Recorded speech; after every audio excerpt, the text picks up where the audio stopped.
Kanina pa ho kayo tingin na tingin sa amin. Hindi kayo, lagi kayo tumitingin sa kanan. Hindi ho kayo tumitingin sa kaliwa. Nagpapansinan na ba ho kayo ni Senator DeLima? Walang maganda dyan, dito lang. Pag sinabi mong aarestuhin kita, hindi hinto dyan. The police must arrest and overcome the resistance para madala mo yung kriminal doon sa istasyon at mabok mo para makulong. Yung dalawang trabaho was never easy. I'm addressing the entire country. Baka hindi niyo nagustuhan.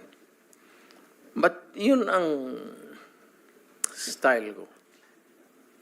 Sinabi ko nga, I tried to do the best that I could. Eh kung nagkulang ako, pasensya.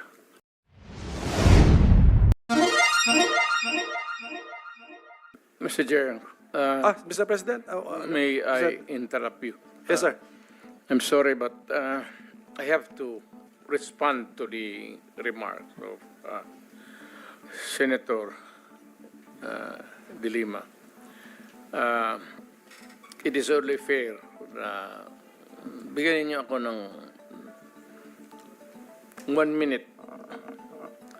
And I have read, this is part of my speech, but I want to make it of record. Ito yung the long and short sa trabaho ko. Nung mayor ako, pati presidente ako, is that the jobs nung dalawang trabaho was never easy. And it was not meant to be. I have tried to do the best I can to address the problem of illegal drugs and without compromise. Kasali na lahat yung naririnig niyo. Whatever it is, hindi ako nag-compromise. Sinabi ko ito. Pagka pumasok kayo dyan, walang compromise, walang ariglo, walang usapan. Do not do it in my city. Nung presidente ako, sabi ko, bitawan ninyo. Kasi pag hindi, magkakaroon talaga tayo ng problema. Ito na nga itong ngayon. As I've tried to do the best I can to address the problem of illegal drugs firmly and without compromise. Yan ang gusto ko lang iiwan dito bago ako aalis. O bago ako alis sa mundong ito. For all of its successes and shortcomings, it was not a perfect one. Maraming mali. Baka may maraming krimen. Alam mo, gusto ko lang iiwan ito sa Pilipino. I would never have any other chance maybe in the future. That for all of the successes and mali o ano, I and I alone take full legal, moral responsibility. Yan ang iniiwan ko sa inyo. I am ready for your questions. Thank you. So, okay, so I assume, Attorney Panelo, Mr. Belica, no more opening statement? I have, Your Honor, please. Sige, can we observe strictly 3 minutes? Yes, go ahead, sir. Thank you, Mr. Chair. I, Salvador Panelo, hereby depose, state under oath that from July 2016 to October 2021, I was the Chief Presidential Legal Counsel of then President Rodrigo Roa Duterte. From October 2018 to April 2020, I also served as Presidential Spokesperson of PRRD. As Chief Presidential Legal Counsel, I provided legal advice to PRRD on various matters and issued statements providing legal support for the actions of PRRD and his administration. As Presidential Spokesperson, I spoke on behalf of PRRD on matters of public interest, actions, policies, programs, official duties, and accomplishments of his administration. In connection with the Philippine War on Drugs, which is the subject of the investigation in aid of legislation of the Committee on Accountability of Public Officers and Investigation, or the Blue Ribbon Committee of the Senate of the Republic of the Philippines. I had no participation therein, apart from issuing statements on behalf of or in support of PRRD, or responding to queries from the media on statements from PRRD on the matter in my capacity as Chief Presidential Legal Counsel and Presidential Spokesperson. During my tenure as Chief Presidential Legal Counsel and Presidential Spokesperson, and even thereafter, I did not observe or otherwise acquire knowledge of any malfeasance, misfeasance, or nonfeasance in connection with the war on drugs by any government official, including former President Rodrigo Roa Duterte, Senator and former Special Assistant to the President Christopher Lawrence Bong Go, and Senator and former Chief of the Philippine National Police Ronald Bato Dela Rosa. Specifically, I did not observe or otherwise acquire knowledge of any reward system for killing of illegal drug personalities, any orders to kill drug lords or to implicate political opponents in the illegal drug trade, or any other illegalities alleged before the Committee on Dangerous Drugs, Public Order and Safety, Human Rights and Public Accounts, or the Quad Committee of the House of Representatives. From my point of view, Can you wind up, sir? yes, Yes. last paragraph. Okay, go ahead, sir. From my point of view, there was nothing illegal with PRRD's war on drugs because it was a legal and necessary response to the country's pervasive and destructive drug problem.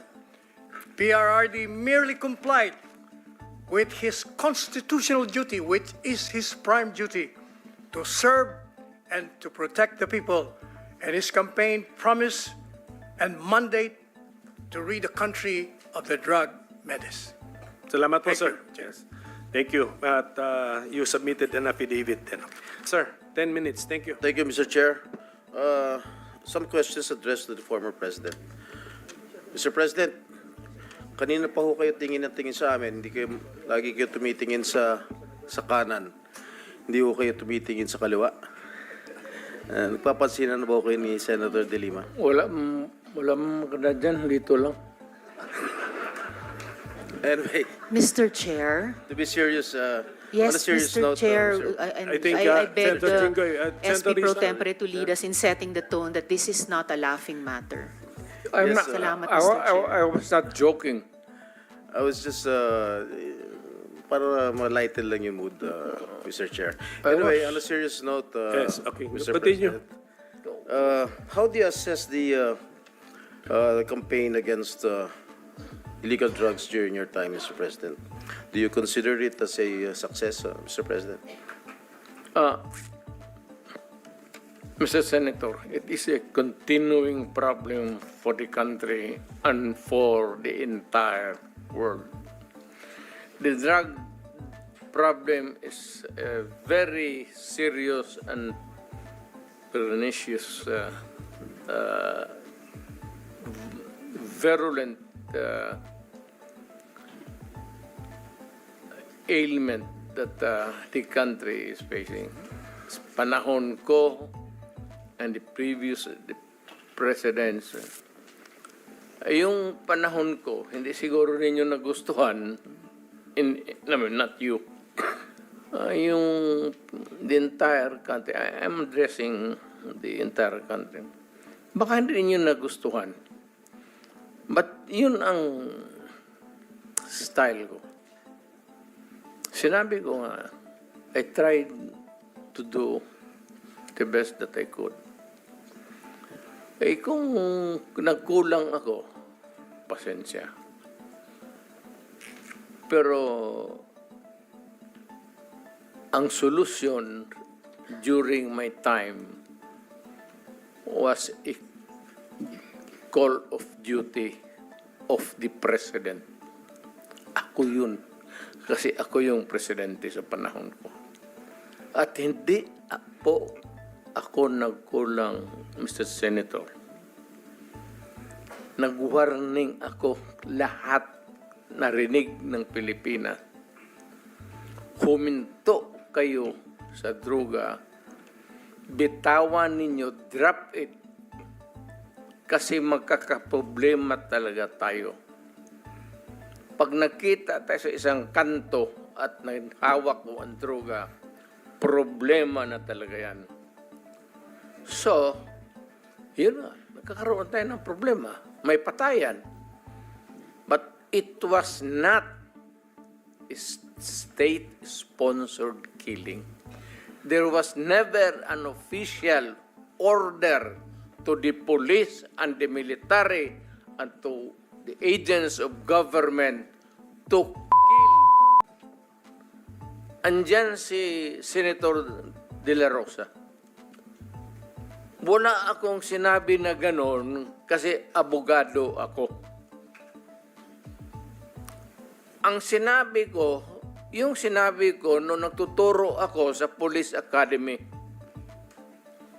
that in your fulfillment of duty, yung elements of self-defense would apply to you pag you are trying to arrest a person. Alam mo, ang trabaho ng pulis kasi, pag sinabi mong aarestuhin kita, hindi hinto dyan. The police must arrest and overcome the resistance para madala mo yung kriminal doon sa istasyon at mabok mo para makulong. Yan ang problema at naawa ako sa mga pulis. Hindi mo masabi, bitawan mo yung baril at pag hindi sumunod, sabihin lang ng pulis, o sige, bukas makita tayo dito, huwag ka nang magdala ng baril. Hindi yun ang tinuro ko sa kanila. Nagtuturo ako sa Police Academy. Yan, lahat yan sila dumaan sa akin. Yan, because yan ang turo ng sa College of Law. That's the law. Kung ano yung sinabi ko sa police, batas yan. Walang compromise dyan when you are arresting a person. If he resists, pag ayaw magpa-aresto, you have to overcome him. His resistance. Ngayon, pag lumaban, nagkaletse-letse, may baril, may magpatayan talaga. Kaya yan ang problema ng pulis, kaya naawa ako. Kaya ako rin nandito, guns, siguro, paano na rin ng guns, God sent yung invitation ninyo. Naawa ako dito sa mga pulis na tinatawag ninyo at inaano ninyo, yung trabaho ng pulis kasi involves personal contact. Walang trabaho sa pulis, sabihin niya, halika dito, bitawan mo yan, mag-surrender ka, sumama ka sa akin. it is always a confrontation, and if the other guy is armed, there will always be kamatayan or injuries. Mr. President, if I may... Yes, sir. Kasi napapanood ko kayo sa TV, nung hindi pa ho ako senador, during your term, na meron ho kayo sinasabi, uubusin ko kayo, papatayin ko kayo. Ano po ibig sabihin? Sino po yung uubusin ninyo? Sino yung papatayin ninyo? Ito ba yung mga user, mga pusher ng illegal drugs? Yes, sir. Lahat. Hold-upper, kidnappers. Hindi lang sa drugs? Hindi lang droga, sir. Lahat po. When I was mayor, kalaban ko lahat ang criminals. Huwag naman yung mga staff, Wala akong alam dyan mga... yung mga cheque-cheque. Yung mga kidnappers, sa Mindanao po, marami yan. At yung mga lawless elements doon, when they go on a rampage, they take over the entire municipality. I-hostage nila yung municipality, yung bangko lahat doon, hino-hold up, at yung police hindi makagalaw kasi nakapalibot sila and there are civilians. And they cannot start a war because the civilians eventually will be killed in the process. Pati sila. Nung sinabi niyo pong uubusin ko kayo lahat, papatayin ko kayo lahat, ito ba ho yung naging resulta kaya marami hong naging patayan, Ginoong Pangulo? Literally, yes. So, pero wala ho kayong inuutos sa mga dating chief of police ninyo, Sir, chief of PNP na pumatay. Warning lang na, istorya man lang yan, sir. Chismis lang ho. Alam mo, pagka mayor ka o presidente ka, pag sinabi mo, hoy, huminto kayo dyan, masama yan, illegal yan, walang mangyari sa syudad mo. Pag sinabi mo, ina kayo, huminto kayo, papatayin ko kayo. Pag hindi sila huminto, of course, the police would come in. Sabihin ko sa police, pag naghawak ng baril, ito yan sila, dumaan yan sa Davao lahat. Koy, pati, ito, si Danao, lahat yan sila, dumaan ng Davao. Ang order ko talaga sa kanila, pag maghawak ng baril, patayin mo na para one less criminals. Bukas mag-hold up na naman yan, may poproblema na naman tayo. Ganon rin sa pusher. So, Ginoong Pangulo, nung mayor po kayo ng Davao, do you confirm the existence of the Davao Death Squad? No, sir. Wala ho Davao Death Squad. So, ano po yung iniimbestigahan ni former Senator DeLima nung siya'y chairperson ng Commission on Human Rights? Ang iniimbestigahan po niya yung DDS, if I'm correct. Am I correct? I don't know how the term was coined. Senator DeLima, were you investigating the Davao Death Squad when you were chair of the CHR? Yes, that was the focus. But the former president doesn't confirm the existence of the Davao Death Squad.